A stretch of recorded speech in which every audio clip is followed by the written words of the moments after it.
Students, welcome back to my channel. One request to all of you, if you have not yet subscribed my channel, please do subscribe, like and share it, and let it be available for all the students near and dear. Now our today's topic is admission of partner. This particular topic, admission of partner, is related to reconstitution of partnership firm.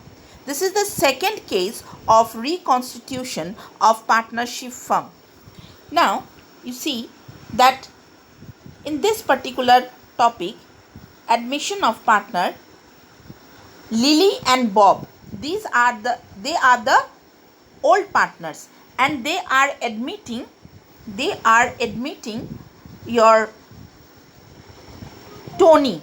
So Lily and Bob, they are the old partners. Who are they? They are old partners. Okay. And now what are they doing? They are admitting Tony. Now Tony is the new partner. Okay. So now you see why Lily and Bob wants to admit Tony as a new partner. Why do they want to admit Tony as a new partner? And to know this, we must know the meaning of admission of a partner. So the meaning of admission of a partner, as we have discussed it, so let's come to this part. Okay, it is said that when a new partner is admitted in a running business, means like Bob and Lily, they were already doing a business. In this running business, when a new partner, now here Tony is the new partner, due to the requirement of more capital or B, to take advantage of the experience and competence, the new partner is admitted, or any other reason, such a situation is termed as admission of a partner in a partnership firm. Okay, so this is the meaning of partnership. Means जब कोई नया व्यक्ति को partnership business में, जो चलती partnership business है, उस पार्टनरशिप बिजनेस में और ज़्यादा कैपिटल के लिए, या जिस व्यक्ति को वो लोग ला रहे हैं उसमें बहुत सारी ऐसी खूबियां हैं जो बिज़नेस के काम में आ सकता है, वो एक्सपीरियंस व्यक्ति है, मार्केट में कंपटीशन के लेवल दृष्टिकोण से एक नया पार्टनर का आना ज़रूरी है, या फिर एक नया पार्टनर जो भी उन लोग ला रहे हैं वो लोग अकाउंट्स का काम बहुत अच्छा देख पा रहे हैं, बिज़नेस को बहुत अच्छी तरह से वो व्यक्ति मैनेज आउट कर. तो ये सभी कारणों की वजह से जब एक नया व्यक्ति को चलती पार्टनरशिप बिजनेस में एडमिट कराया जाता है, it is termed as admission of partner. Now here are the reasons or the need that arises the ongoing business to admit a new partner. So what are the reasons? Let us see. First of all, first reason is when more capital is required, means जब और ज़्यादा capital की ज़रूरत पड़ती है. Second is when experienced and competent person is required. Business में अगर बहुत एक्सपीरियंस व्यक्ति या बहुत ही तजुर्बेदार व्यक्ति की ज़रूरत पड़ती है, तब न्यू पार्टनर को एडमिट कराया जाता है. Third is to increase the reputation and goodwill of the firm. मान लीजिए कि आज टोनी, बॉब एंड लिली, ये दोनों पार्टनर्स हैं. अब ये लोग सलमान खान, जो एक रिनाउंड, या सॉरी हम बता रहे हैं कि जैसे अमिताभ बच्चन को, है ना, रिनाउंड आपका पर्सनालिटी है, सभी लोग जानते हैं, सभी लोग पसंद करते हैं, इनको अपने बिजनेस में एज अ पार्टनर एंट्री करा रहा है, तो automatically the goodwill of the firm will increase, because Amitabh Bachchan is a renowned personality, और उनको देखकर सभी लोग इनके बिजनेस को आगे बढ़ाएंगे, उस बिजनेस से के बने हुए जो भी प्रोडक्ट्स है उसको खरीदेंगे, तो ज़्यादा कस्टमर बढ़ेगा एंड ऑटोमेटिकली क्या हो जाएगा, प्रॉफिट भी इंक्रीज होगा। And lastly to encourage the employees को एनकरेज करने के, मान लीजिए आपका एक बहुत पुराना एम्प्लॉय है, ठीक है, वो आपके बिजनेस को बहुत बढ़िया से ईमानदारी से संभाल रहा था। एक नया व्यक्ति को पार्टनर लेने में खतरा हो सकता है कि आप उसको जानते नहीं हैं, लेकिन जो एम्प्लॉय आपके पास काम कर रहे थे वो तो काफ़ी समय से आपके साथ है, आप उसको जान रहे हैं। अब इस व्यक्ति की ईमानदारी को और बढ़ाने के लिए और अपनी रिक्वायरमेंट पूरा करने के लिए आप उस एम्प्लॉय को क्या कर सकते हैं, पार्टनरशिप बिजनेस में एडमिट करवा सकते हैं, ठीक है ना। And now, friends, come to the rights of a new partner.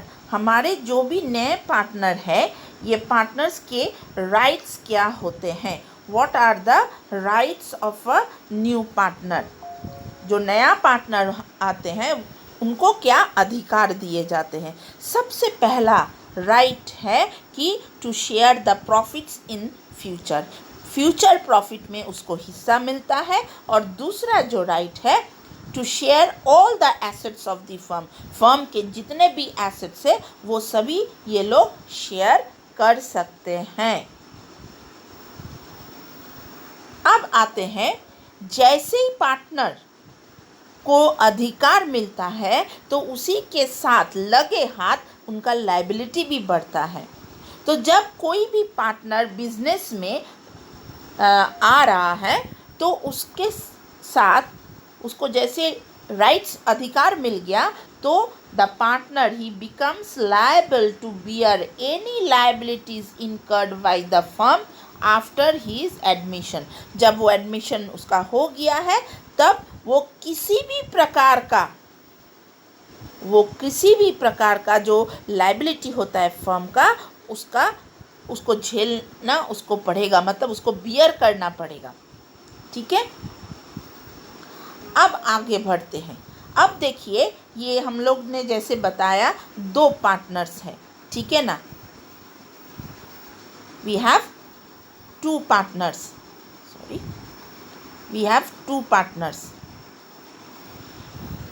and the two partners are Lily and Bob.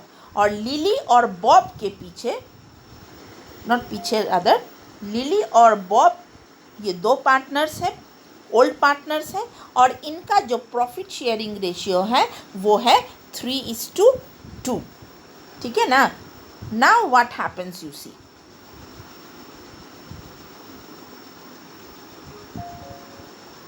A new partner, एक नया पार्टनर जो है वो बिजनेस में आ रहे हैं। अब ये पार्टनर जब बिजनेस में आते हैं, देखिए ये जो नया पार्टनर है टोनी इसका नाम है, ठीक है। आप सभी जानते हैं हम लोग ने इसका नाम क्या रखा था, टोनी, है ना।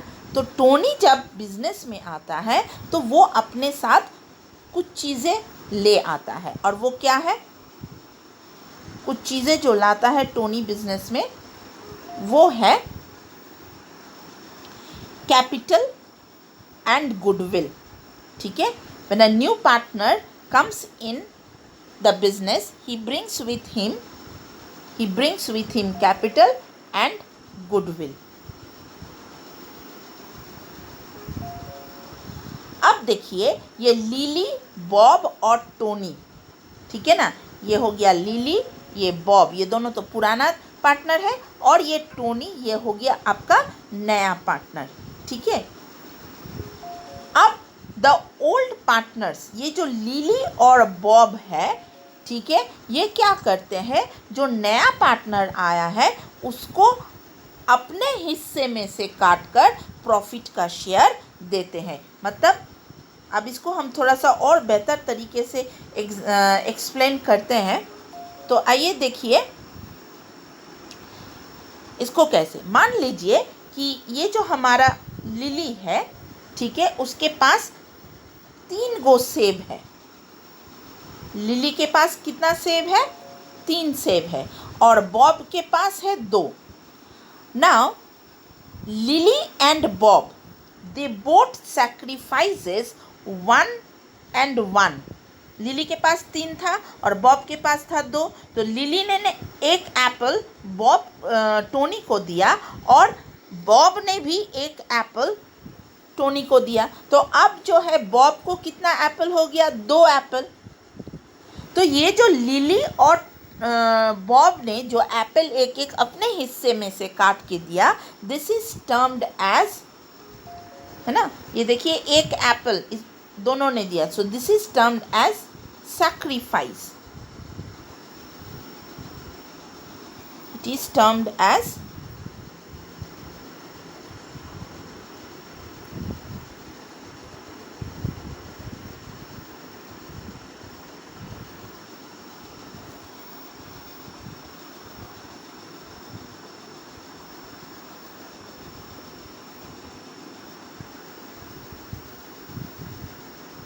sacrifice। and now who is sacrificing? Lily और बॉब सैक्रिफाइस किया है, ठीक है ना। और जब ये दोनों सैक्रिफाइस किया है तो ऑब्वियसली टोनी जो नया पार्टनर है उसको तो गेन हो रहा है, टोनी को क्या हो रहा है? गेन हो रहा है, ठीक है ना। अब आगे बढ़ते हैं। देखिए अब जब इन दोनों ने, लिली और बॉब ने जब टोनी को दिया, तो अब जो इनका न्यू रेशियो है वो कितना हो गया? 2:1:1। मतलब ये 2 शेयर लिली को मिल रहा है, 1 शेयर मिल रहा है बॉब को और 2 शेयर मिल रहा है किसको? टोनी को। सो this is the new profit sharing ratio, 2:1:2। Okay.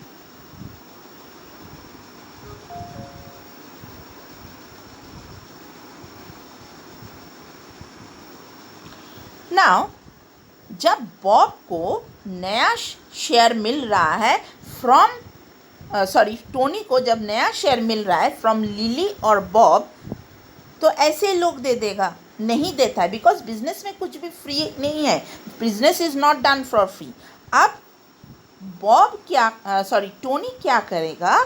Tony ने जो गुडविल अमाउंट लाया है ना, टोनी जो अमाउंट ऑफ गुडविल लाया वो टोनी लिली को और बॉब को दे देगा।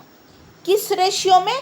In the sacrificing ratio. मतलब सैक्रिफाइस कितना किया था? लिली ने एक एप्पल दिया था और बॉब ने भी एक एप्पल दिया था, तो 1:1 हो गया इनका सैक्रिफाइसिंग रेशियो। इस रेशियो में टोनी अपना लाया हुआ गुडविल लिली और बॉब को दे देगा, so that their loss due to sacrificing is compensated. Now when we are going to do the admission of partner, when we are preparing the books of accounts of admission of partner, at that time certain adjustment or you can say accounting treatment is needed at the time of admission of partner. And what are those accounting treatment? First of all, we have to calculate the new ratio and the sacrificing ratio. Secondly, the treatment of goodwill. Thirdly, what happens? We will revalue the assets and liabilities. Okay, पिछला बार जब video बताए थे तो उसमें हमने बताया था आपको कि रिवैल्यूएशन ऑफ एसेट्स होता है और लायबिलिटीज़ का क्या होता है? रीअसेसमेंट। ओके, नाउ फोर्थली हम लोग क्या करेंगे? We will do the treatment of reserves and accumulated profit and loss, and lastly सबसे अंतिम में हम लोग क्या करेंगे? Adjustment of capital. So these are the 5 accounting treatment which are most essential at the time of admission of partner. बच्चों, आज मैं आपके लिए यहीं तक लेकर आई हूँ. ये बेसिक बातें हैं एडमिशन ऑफ पार्टनर की. हमारे नेक्स्ट वीडियो में हम लोग ये सीखेंगे कि किस तरह से न्यू रेशियो, क्या सीखेंगे हम लोग, to how to calculate the new ratio and sacrificing ratio. इस टॉपिक पर हमारा चर्चा चलेगी, ठीक है ना, कि न्यू रेशियो, एक बार और ध्यान करा देते हैं किस तरह से हम न्यू रेशियो और सैक्रिफाइसिंग रेशियो कैलकुलेट करेंगे, ठीक है ना। तो तब तक के लिए stay safe, stay at home. Thank you.